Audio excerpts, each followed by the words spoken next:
someone who stood tall when everyone was saying, oh, global warming is a fact.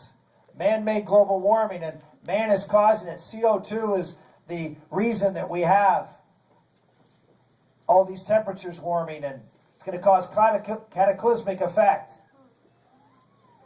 Well, some people went out and embraced that theory and actually passed, when he was governor of Massachusetts, a cap on CO2 emissions, the first in the country, and began negotiating a regional cap-and-trade proposal. I did not. I said this was not climate science, it's political science. And it turned out I was right.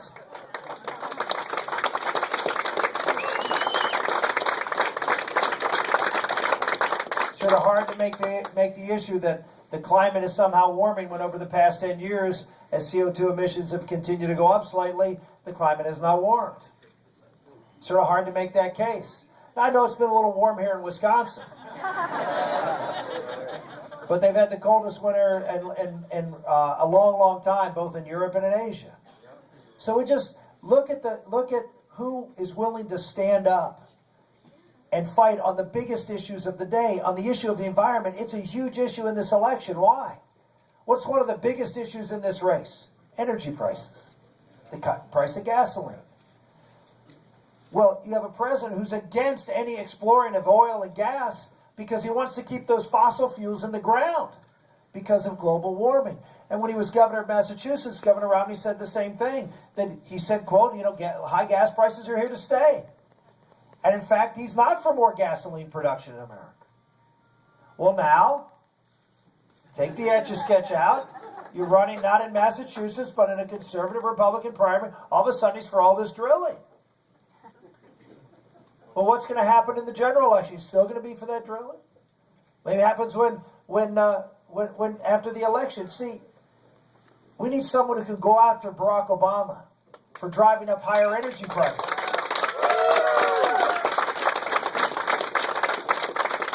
Who's had a strong track record as a grandson of a coal miner, who believes in energy and gas production. Why? Because it helps rural America.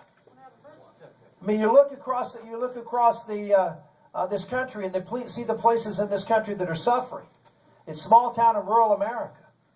And you look at several states around this country where we've seen oil and gas production skyrocket and creating all sorts of economic opportunities. We've had it in Pennsylvania.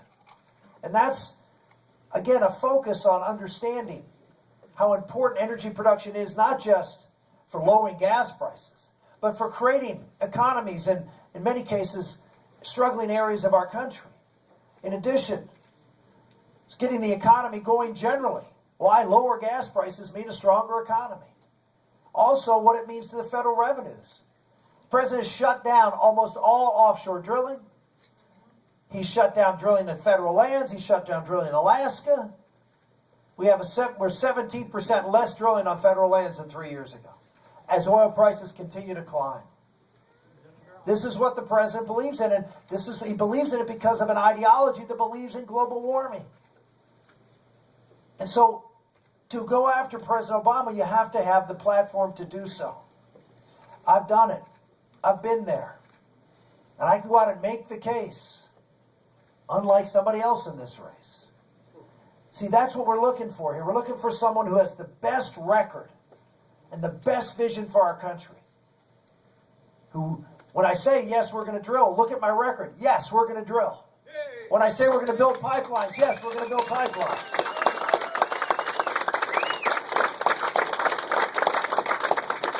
As Reagan said, you can trust but verify, and you can verify it.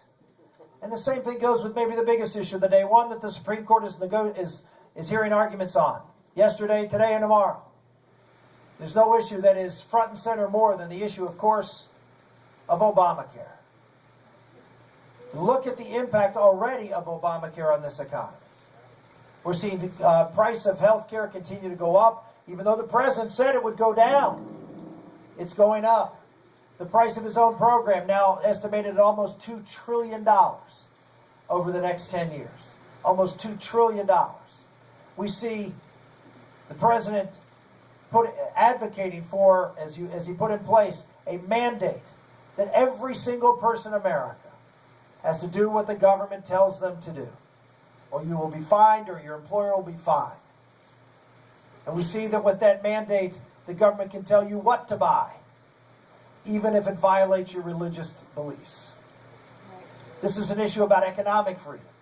It's an issue about religious freedom. It's an issue about destruction of the economy, increasing unemployment. On so many fronts, ballooning the budget deficit, the size and scale of government. This is the most central, important issue in this campaign. And 75% of Americans disagree with President Obama on this issue.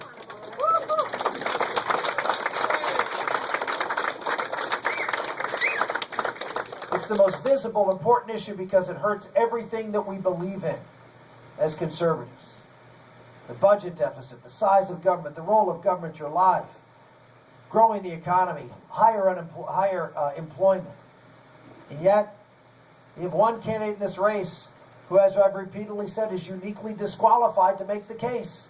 I stood yesterday at the steps of in front of the steps of the Supreme Court and said that I was here to plant the flag as someone who is going to make this campaign about freedom, economic, religious freedom, the freedom to be able to provide for yourselves and your families, not to be overtaxed and overregulated. This race, yeah, is it about the economy? Sure, it's about the economy. Sure, it's about the unemployment rate.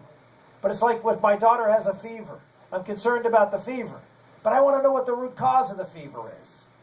And the root cause of the fever is Americans do not like being regulated and told how to run their lives. And we need someone who's going to turn that around.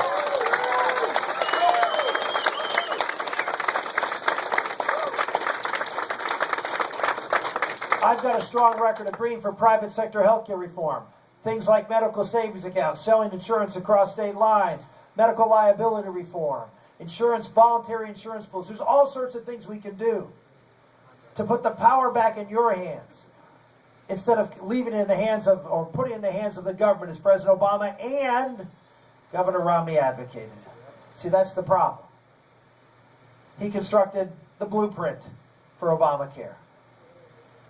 President Obama's campaign manager called him the godfather of Obamacare. He was the godfather of Obamacare. His consultants went and worked with the Obama administration to help craft Obamacare from Massachusetts. He put in place a plan that has driven up costs by $2 billion in Massachusetts, caused waiting lines for physicians and other doctors, seen the highest rates of health insurance in the country, and one of the highest rates of growth in health insurance costs since he put it in place. You just look at the destructive effect. And then he went out, and when he was running, after he said he was for repealing Obamacare now in this race, but before this race, he went out in 2009 and advocated for President Obama to adopt the Massachusetts plan, including the mandates. Ladies and gentlemen, he is uniquely disqualified to make the argument against Barack Obama on the most important issue of this election. Why would the people of Wisconsin give away the issue of energy prices, give away the issue of Obamacare and freedom, and put someone in place who will say whatever he needs to say in front of whatever group to get their vote? Ladies and gentlemen, I would just say to all of you, I know there are many people out here who helped and worked with the Tea Party, a lot of folks who are tired of politicians who say one thing and then go do something else. We're just sick of it. I was sick of it. So I ended up running.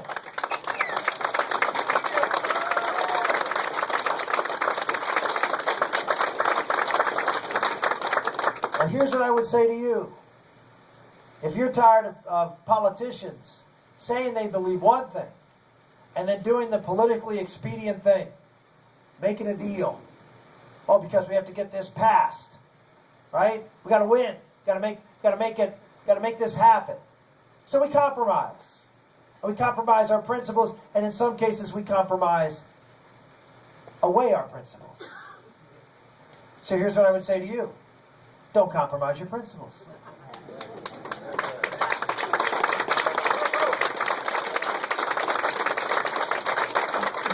All the pundits are saying, oh, we got to win, we got to win. Settle for Etch-a-Sketch. Settle for Etch-a-Sketch. It's okay. Feel good about it. Don't stand up for what you believe is the right thing for the country or the right person for the country, because we got to win. You know, there's only one time in the last 100+ years that a Republican defeated a Democratic incumbent for president.